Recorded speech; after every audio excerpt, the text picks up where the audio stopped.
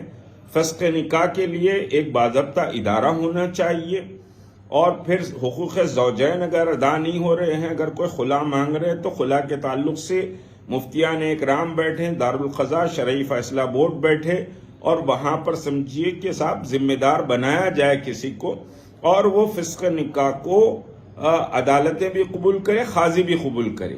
جہاں تک تلنگانے کا مسئلہ ہے، تلنگانے کے مسئلے میں نہ سمجھیے مفقود القبر کا کوئی مسئلہ حل طلب ہے، نہ فسخ نکاح کا مسئلہ حل طلب ہے.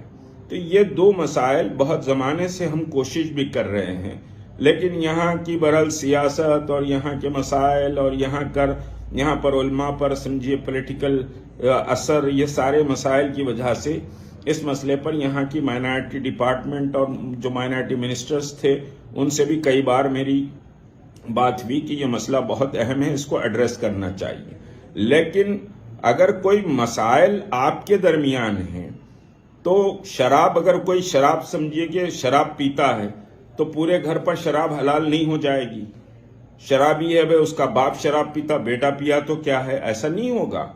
مسائل جو ہیں مسائل کو ایڈریس کرنا چاہیے، اس کو حل کرنے کی کوشش کرنی چاہیے. تلک حدود اللہ میں اللہ نے جو حدود متعین کیے ہیں، اس کے معنی یہ نہیں ہے کہ صاحب شریعت سے آپ مسائل ٹکرا رہے ہیں اور عدالتیں کوئی بھی سمجھیے تشریح کر رہی ہیں، آپ کے قرآن کی کسی بھی طرح کی تشریح کی جا رہی ہے تو وہ ناقابل قبول ہے.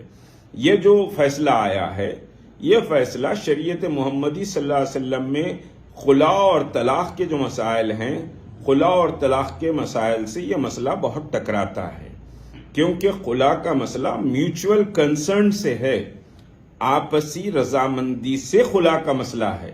عورت بول دی خلا ہو گیا، ایسا نہیں ہے. خود ہمارے پاس شرعی فیصلہ بورڈ کی آپ کو بات بتلاؤں کہ 300 سے زیادہ مقدمات الحمدللہ ہم نے اب تک حل کیے ہیں. بہت سے ایسے اس میں ہیں، بلکہ میں کہوں گا کہ 80-85% کہ طلاق کے لیے درخواست آئی، خلا کے لیے درخواست آئی، دونوں اس نوعیت پر پہنچ گئے کہ صاحب اب زندگی نہیں گزاری جا سکتی.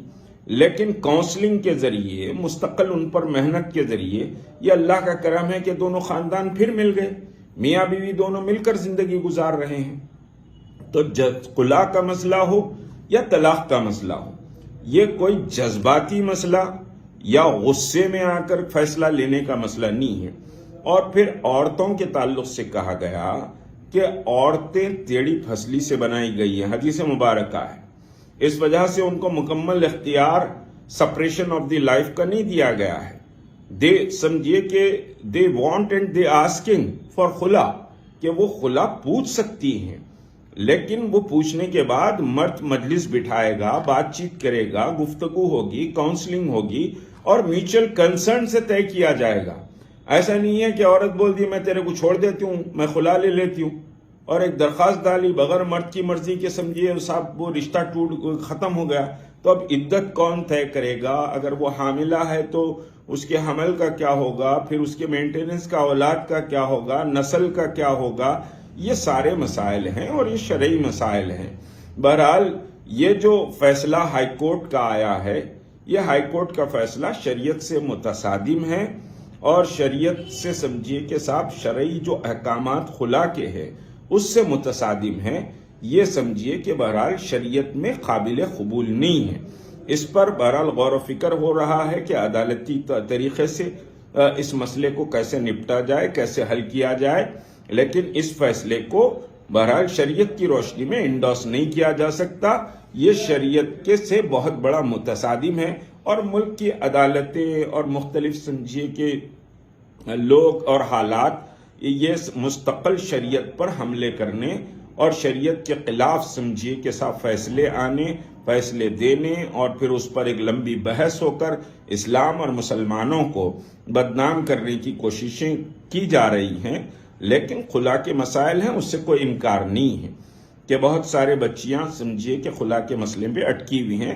اس پر غور و فکر ہونا چاہیے. دوسری ریاستوں میں سمجھیے کہ فسخ نکاح کی گنجائش ہے، مفقود القبر کی بھی گنجائش ہے، لیکن ہمارے پاس کوئی ادارہ ایسا نہیں ہے، کوئی سمجھیے کہ صاحب کمیٹی یا کوئی بینچ ایسا نہیں بنائی گئی ہے کہ یہ ان مسائل پر ایڈریس کرے. تو بہرحال بہت سارے شرعی فیصلہ بورڈ دارالقضاء چلتے ہیں، اس کو بھی عدالت نے اکثر انکار کر دیا کہ نہ مفتی کو رائٹ ہے نہ کوئی مسلم آرگنائزیشن کو رائٹ ہے. تو بھائی اب یہاں پر قضات کا نظام خود لٹک جائے گا اس فیصلے کی روشنی میں کہ بھائی قاضی سمجھیے کہ سرٹیفکیٹ ایشو کرتا ہے، خلا ہو یا طلاق ہو، دارالقضات جو ہیں. اور پھر قضات کا نظام تلنگانہ میں بہت مضبوط ہے. تلنگانہ میں قضات کا نظام جتنا مضبوط ہے کسی اور ریاست میں اتنا مضبوط نہیں ہے. تو بہرحال سمجھیے کہ میرا یہ احساس ہے کہ یہ مسئلے کو جذباتی انداز سے نہیں بلکہ شریعت کی روشنی میں، قرآن اور حدیث کی روشنی میں غور کرتے ہوئے جو مسائل سماجی مسائل ہیں اس کو کیسے ایڈریس کیا جائے، کیسے حل کیا جائے، اور اس فیصلے کے تعلق سے بھی عدالت میں ہم کس طرح سے رجوع ہو سکتے ہیں، اس فیصلے کو کیسے ریویو کیا جا سکتا ہے. یہ بہرحال ہم کو غور کرنے کی ضرورت ہے. یہ فیصلے کو جو شریعت سے متصادم ہے ہم اس کو انڈورس نہیں کر سکتے. السلام علیکم ورحمۃ اللہ وبرکاتہ.